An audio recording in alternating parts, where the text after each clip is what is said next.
Bacaan Harian Katolik 7 Maret 2026 Hari Biasa Pekan 2 Prapaskah. Marilah berdoa. Dalam nama Bapa dan Putra dan Roh Kudus. Amin. Allah yang berbelas kasih, sabdamu adalah terang dan pelita hidup kami. Utuslah Roh Kudusmu untuk membuka telinga, hati dan budi kami untuk mendengarkan dan memahami sabdamu. Doronglah kehendak dan tekad kami untuk mengamalkan sabdamu dalam hidup dan perutusan kami sehari-hari. Amin. Pembacaan dari Kitab Mika. Gembalakanlah umatmu dengan tongkatmu, kambing domba milikmu sendiri, yang terpencil mendiami rimba di tengah-tengah kebun buah-buahan. Biarlah mereka makan rumput di Basan dan di Gilead seperti pada zaman dahulu kala. Seperti pada waktu engkau keluar dari Mesir, perlihatkanlah kepada kami keajaiban-keajaiban. Siapakah Allah seperti engkau yang mengampuni dosa dan yang memaafkan pelanggaran dari sisa-sisa miliknya sendiri, yang tidak bertahan dalam murkanya untuk seterusnya, melainkan berkenan kepada kasih setia? Biarlah Ia kembali menyayangi kita, menghapuskan kesalahan-kesalahan kita, dan melemparkan segala dosa kita ke dalam tubir-tubir laut. Kiranya Engkau menunjukkan setiamu kepada Yakub dan kasih-Mu kepada Abraham, seperti yang telah Kau janjikan dengan bersumpah kepada nenek moyang kami sejak zaman purbakala. Mazmur tanggapan dari Kitab Mazmur. Dari Daud. Pujilah Tuhan, hai jiwaku. Pujilah namanya yang kudus, hai segenap batinku. Pujilah Tuhan, hai jiwaku, dan janganlah lupakan segala kebaikannya. Dia yang mengampuni segala kesalahanmu, yang menyembuhkan segala penyakitmu. Dia yang menebus hidupmu dari lubang kubur, yang memahkotai engkau dengan kasih setia dan rahmat. Tidak selalu Ia menuntut, dan tidak untuk selama-lamanya Ia mendendam. Tidak dilakukannya kepada kita setimpal dengan dosa kita, dan tidak dibalasnya kepada kita setimpal dengan kesalahan kita. Tetapi setinggi langit di atas bumi, demikian besarnya kasih setianya atas orang-orang yang takut akan Dia.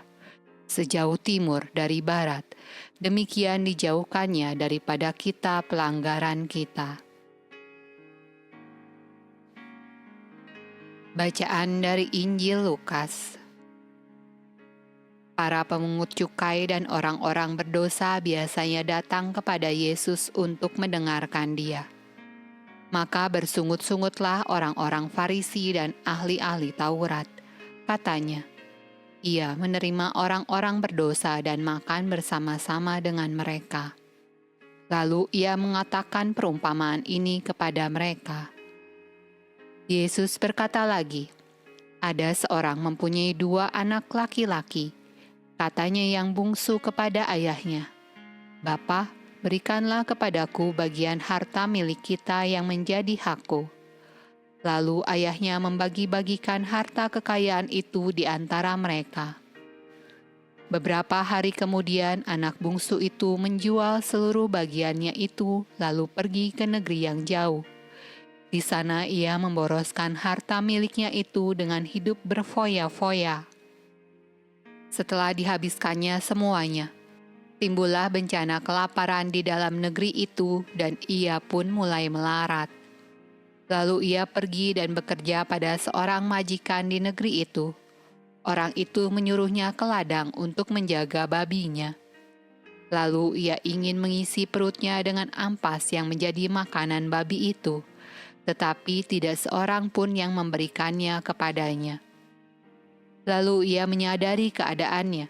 Katanya, betapa banyaknya orang upahan Bapakku yang berlimpah-limpah makanannya, tetapi aku di sini mati kelaparan." Maka bangkitlah ia dan pergi kepada bapaknya. Ketika ia masih jauh, ayahnya telah melihatnya. Lalu tergeraklah hatinya oleh belas kasihan. Ayahnya itu berlari mendapatkan dia, lalu merangkul dan mencium dia. Kata anak itu kepadanya, "Bapa, aku telah berdosa terhadap sorga dan terhadap Bapa. Aku tidak layak lagi disebut anak Bapa." Tetapi ayah itu berkata kepada hamba-hambanya, "Lekaslah bawa kemari jubah yang terbaik, pakaikanlah itu kepadanya dan kenakanlah cincin pada jarinya dan sepatu pada kakinya. Dan ambillah anak lembu tambun itu, sembelihlah dia dan marilah kita makan dan bersuka cita. Sebab anakku ini telah mati dan menjadi hidup kembali. Ia telah hilang dan didapat kembali." Maka mulailah mereka bersukaria. Tetapi anaknya yang sulung berada di ladang, dan ketika ia pulang dan dekat ke rumah, ia mendengar bunyi seluring dan nyanyian tari-tarian. Lalu ia memanggil salah seorang hamba dan bertanya kepadanya, "Apa arti semuanya itu?" Jawab hamba itu, "Adikmu telah kembali dan ayahmu telah menyembelih anak lembu tambun, karena ia mendapatnya kembali dengan sehat." Maka marahlah anak sulung itu dan ia tidak mau masuk. Lalu ayahnya keluar dan berbicara dengan dia. Tetapi ia menjawab ayahnya, katanya, "Telah bertahun-tahun aku melayani Bapa, dan belum pernah aku melanggar perintah Bapa. Tetapi kepadaku belum pernah Bapa memberikan seekor anak kambing untuk bersukacita dengan sahabat-sahabatku.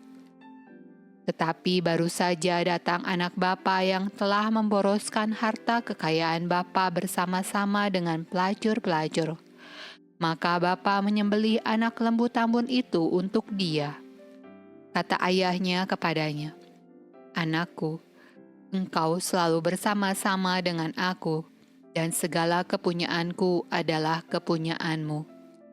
Kita patut bersuka cita dan bergembira karena adikmu telah mati dan menjadi hidup kembali.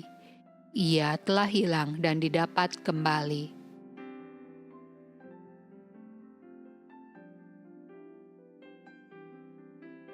Demikianlah sabda Allah. Terpujilah Kristus. Dalam nama Bapa dan Putra dan Roh Kudus. Amin.